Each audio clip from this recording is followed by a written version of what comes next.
This right here is the Icon P1M, and not only is it a DAW controller, no, it is the best DAW controller that you could have in terms of functionality and price, and it's all because of this section right here. Before we get into that, let's go ahead and talk about what a DAW controller is for those who don't know. So DAW controllers have motorized faders on them. It not only inputs what you have and shows it on the computer, but if I go ahead and move this, it also outputs back to the device. Alongside that, there are knobs that you can use for the panning. So look at insert 3 right there, it's moving on its own. We can also switch its stereo separation. So look at the bottom section there. Of course, you could click and reset. And for some DAWs, I'm not sure, but FL Studio for sure I could do this. Let's say I want to select insert 3 and I want it to go into insert 7. Look at that. Look at the bottom. I know it's kind of hard to see down there, but there you go. You can see it better. The other thing that the DAW controller will allow you to do is to mute a signal, or perhaps you want a solo one, mute everything else, or arm to record. Let's say insert, what's that, 3 again. How about 2 this time? 2, bam. And we do have our transport controls. That is, we can move around the timeline. We can move up and down on the timeline. We can even zoom in the timeline if we want, like this. So we can move the playhead, the play, let's turn off the metronome. You can see it's moving, the stop, the skim through, forward, back, and we can even swap through the different banks in the mixer.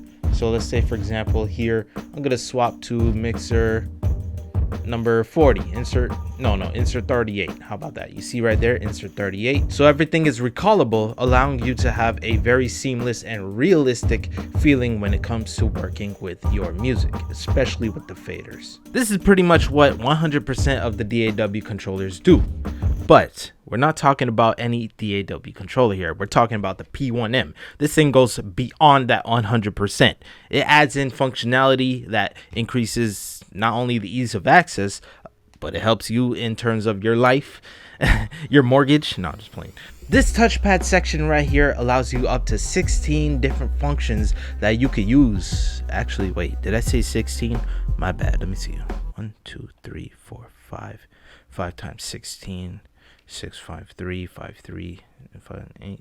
Okay, 80 different functions for you to use. These colors right here, green, the blue, the purple, the whatever this color is, orange. But this allows you to cycle through the different patterns or functions that you want. Oops, I tapped MIDI settings, but you can see the MIDI settings opened. So let's say you want the mixer to open and close, we could do that. I have a function here called poop, because why not? Everybody poops. Except women. By the way, the functions right here, they're entirely customizable. Watch here, the P1M iMap. This is a program from, of course, Icon. We could use this here to switch the different button functions to what we want from the DAW functions. So in this example, I'm using FL Studio, where you can see it has different DAWs for you to select from. We can use shortcut hotkeys. So let's say the hotkey I want to use is, let's call this P. Why not? PEE. Let's click and let's create a shortcut key. How about 6? What does 6 do? I don't know. But with the function P on the display, we could go ahead and tap it and you'll see that the shortcut hotkey 6 will work. So I'm gonna tap P and bam, it turned to 6 because that's what we inputted. But you could do things like Control S, Control W, Control Q, whatever you want to do. Oh yeah, the third thing, we can also do MIDI functions or messages. So if you know what your MIDI message is, for example, right here we have this button that's called mode. It's a note. It's channel 1, but it doesn't show for some reason. Oh, that's why. Okay. By the way, I do have to make this disclaimer. For some reason, you have to right click up here to be able to get to this. And let's just go to reset to the user default. But you can see here the note, the channel, the message value. We can set that to mode, whatever mode means. And here's a neat tip for you guys and girls. These same little shortcut features and buttons, you can use them outside of the DAW. Let's say I want to have this button open up this cool game called Solitaire. If you guys don't know about it, it's cool. Look, you can do stuff like that. SOL for Solitaire, Control Alt H. All right. I'm gonna right click Solitaire, right click again, go to properties. Then in the shortcut tab, switch right here. Shortcut key, Control Alt H, hit apply, and bam. So when we tap the button that says Solitaire, SOL, boop, tap it, and Solitaire. The other revolutionary function that this device here, the P1M, don't forget the name, that it has against its competition by a long shot is the ability to use multiple MIDI instances with this device. And by multiple, I mean up to 3.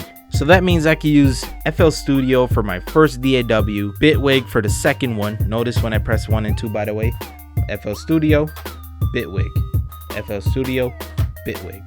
Third one is Adobe Audition, but I use it to start and record my OBS, which you're seeing me on right now for the camera and for the screen. Now hold up, I know some of you guys and girls are thinking, why in the world would you even want to have 3 different programs set up or open at the same time in that manner? Well, some people like to have different workflows for what they like to do. For example, if people like to make beats in FL Studio and then they record their vocals in Logic Pro and then finally send all those files to what's the name, Pro Tools, that old dusty program.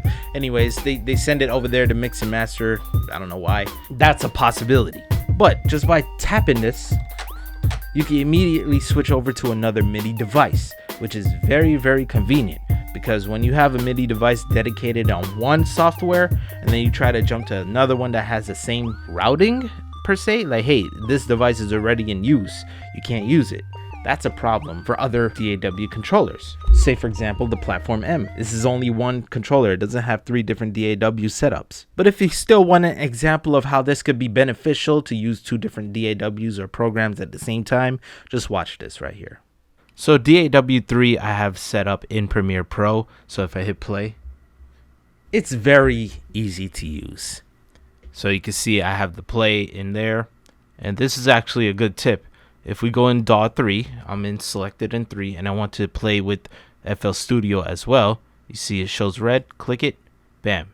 So now that means that when I hit play in Premiere Pro, it'll play in here as well. So notice the music here. Alright, so if I hit play, it's very easy to use. So you can see that I am playing, there's no sound in Premiere Pro except for my voice, but in FL Studio, which one more time, it's very easy to use. Just like that.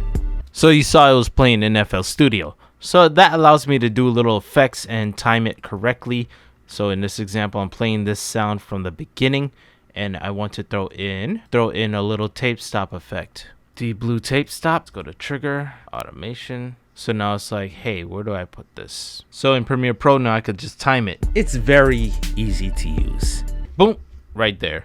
So I press play again just to pause, and look here, right here on the playhead, it's like, hey, right here is where you put the clip. So I'm gonna go ahead and just put that on. So I'm gonna right click and right here. So if I hit play, it's very easy to use. Just like that. There you go. It's very easy to use. Just like that. So for the Icon P1M, these 2 features alone destroys the DAW controller market by a long shot. I mean, you should not even be looking at other DAW controllers. But I do have to say, and come here a little closer, actually, let me come closer to you. There is some stuff that is wrong with the device. It is not 100% golden, in my opinion. If you want to hear about the bads that I made about this device, right? The truth is, I already talked about it in this video right here, where I compared the P1M with the Platform M+. Go ahead and click that video right there if you want to hear about the bads, and trust me, this might be a deal breaker for you. So if you're interested,